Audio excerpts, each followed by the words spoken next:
I want to derive the area of a circle by using a calculus idea. And now, you probably know the area of a circle is pi r squared, so why bother? We all know what the area is. Well, because you have to start thinking in terms of limits and in terms of calculus in this course. And so it's a great idea to see some of those applications as we get into that subject. So let me encourage you to stick with us, and I hope you'll find it interesting. I am giving you my best stuff here. So now Archimedes lived, again, I'm not sure when, 300 BC, somewhere around there. You can look it up. And considered one of the top 3 mathematicians of all time. The other two, well, at least one of them is Carl Friedrich Gauss. He lived in the late 1700s through about the first half of the 1800s. The third one, a little bit of argument there, probably Pierre de Fermat, who was a French judge in the 1600s. Fermat, by the way, was close to getting calculus. He almost nailed it, and but he nailed so many other things. He's considered one of the great giants of mathematics. All right, a lot of great stories about Archimedes. The one most people are familiar with was when he jumped out of the bathtub naked and ran down the street yelling "Eureka!" He had figured out how to determine if a little golden statue was really made of gold. And it was amazing. You can look it up. It's amazing thinking there in his time to figure that out. One of my favorite stories is the town Archimedes lived in as an old man became under siege by the enemy. And so they had a walled town, and Archimedes was behind the wall. And here comes the enemy. And they're far away, and they see him coming, so they set up the catapults, and they have all these boulders. And when they get into range, they start lofting those boulders toward the army. Kept them at bay for a while, and gradually the enemy would work a little bit closer, so that they're within, actually short of the range of the catapults. Well, Archimedes had figured out how to mathematically how to adjust the catapult arms so that they would shoot shorter. In other words, he figured out how to aim the catapults.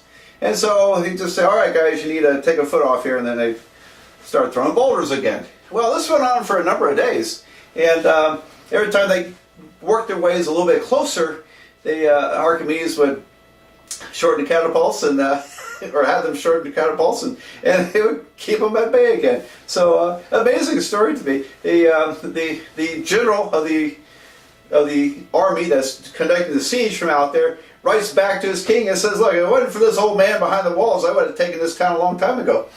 And he gave instructions, whatever you do, capture this guy alive.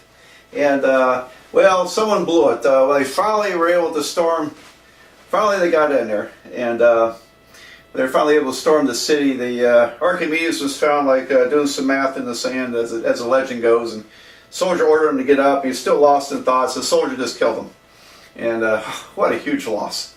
What a huge loss! So anyway, that's my Archimedes story for the day. Now then, his way of finding the area of a circle is more rigorous and better than what I'm going to show you. So I'm going to give you a real short version, I think, well, a little bit of a short version of how to find the area of a circle. And but I'm going to come back to a more rigorous, ironclad derivation of this, something that probably very close to what Archimedes did in his day. So anyway, here's how it goes. Let's take a circle, and we'll divide it up into wedges. And let's say we divide it up into n wedges. So we have n wedges. Some non-specific number, but now we draw the wedge a little bit bigger here. So here's a wedge.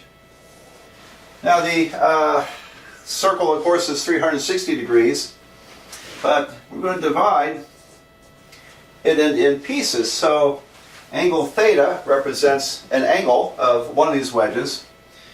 Theta would be 360 degrees divided by n. Now the thing about you'll learn very quickly in calculus is that we're going to work in radians about 99% of the time. Okay, It's so important. There's a lot of great reasons. The most primary big reason we use radians instead of degree measurements is because the calculus formulas are a lot cleaner, a lot shorter if you work in radians. So it's a natural form of angle measurement, whereas the 360 degrees as a circle is arbitrary. And that's a man-made thing. All right, so do you remember how radians work? Well, 360 degrees is 2 pi radians. And so theta is 2 pi over n. Okay, there you go. Remember that pi radians is equivalent to, that's a half a circle, is equivalent to 180 degrees. So if you need to convert, that's the way to do it. Use 180 pi instead of 180 degrees, and you get the radian measured. All right, now let's call the radius of our circle r. There's r. And this side here is arc length. Arc length. And so arc length, do you remember how to calculate that? The arc length of a circle is the angle in radians times the radius.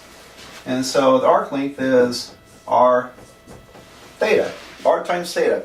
But theta has to be given in terms of radians in order for this to work.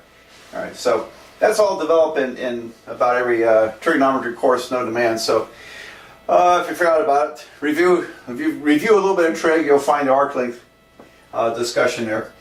All right, now then, the idea here is that the area of a sector is close to the area of a triangle. Is approximately the area of a triangle. Area of a, I just draw a little triangle. Okay. Area of a triangle, very close. Well, not that close on the big scale. But the reason this works pretty well is that if you make this angle very, very tiny, you know, if your sector is like this, then that little piece starts to look like a little line segment. It starts to look pretty straight. Much like, you know, the world appears flat to us. Because the scale we're on with the Earth is so huge, we don't detect the curvature easily. And so it seems like the Earth is flat to us because of the scale we're on. Well, the same thing happens if you divide the circle up into a huge number of wedges. Then the little wedges are so tiny, they all start looking like triangles. So they're very close to a triangle. Now then, we know the area of a triangle is 1/2 base times the height, so that's 1/2. The base is the radius r, and the height is the arc length times r theta. So 1/2 base times height, which is 1/2 r squared theta. All right. Now then, we're almost there. I'm going to replace theta with 2 pi over n. And so I need to erase a little bit, make room. Hold on. This is what we have. The area of the circle is approximately 1/2 r squared theta, but I'm going to replace theta. 1/2 r squared. And theta we said was 2 pi over n times 2 pi over n. Great. And so if I multiply that by all the number of sectors, so there's n number of sectors, then I should get approximately the area of the circle. So let me do that. So the area of the circle is going to be the total number of wedges, they're n, times the area of a sector, 1/2 r squared times the angle is 2 pi over n. And you can see what's going to happen here. The very nice things happen. The 2 cancels, and so does the n, and we get pi r squared. Pi r squared. Okay, so there's kind of a quick and dirty approximation for the area of a circle. And of course we know in hindsight that that is the area of the circle.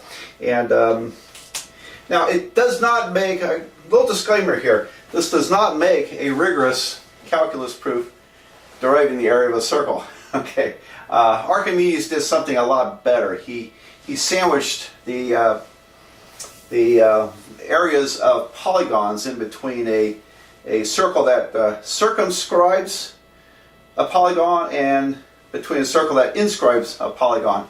And then you just let the number of sides of the polygon just go to infinity. So it was a limiting idea, a limit idea.